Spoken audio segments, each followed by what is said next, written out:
டிஎம்கேவோட B team தான் வந்து அண்ணாமலை அப்படிங்கிற ஒரு வார்த்தையும் விடுறாங்க. இல்லை, அண்ணாமலையே வந்து திராவிட இயக்கத்தோடைய ஒரு போர்வாளாக தான் நான் பார்க்குறேன். ஆரம்பத்தில் என்னோடய வீடியோ எடுத்து பார்த்தீங்கன்னா அப்படி தான் தெரியும். ஏன்னா பாஜகவில் இருக்க பிராமணர்களை இந்த பெரியாரோட பாணியில் பிராமணர்களே இல்லாமல் அழித்தொழித்தது அண்ணாமலை தான். அண்ணாமலை தான். அதனால் அண்ணாமலையும் ஒரு பெரியார் பேரன் தான், என்னோட கருத்து அது.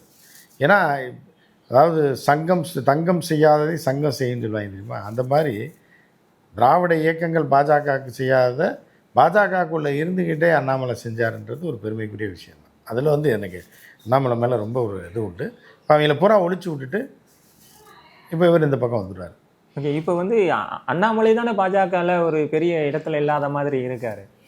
இல்லை, அவர் தான் பிரபலமாக கொண்டு ரீச் பண்ணார். இப்போ அவரை எடுத்துட்டால் பாஜக வந்து வேஸ்ட்டு. ஒரு ட்ரெயினில் 25 கோச் இருந்தாலும் சரி, அது எந்த எக்ஸ்பிரஸ் ட்ரெயினாக இருந்தாலும் இன்ஜின் இல்லாமல் ஓடாதில்ல. இந்த இன்ஜின் தான் அண்ணாமலை. இன்ஜின் தனியாக இருக்குது. இப்போ வெறும் இன்ஜினை வச்சு ஆளை ஏற்றிட்டும் போக முடியாது. இந்த நிலையில் தான் பிஜேபி இருக்குது.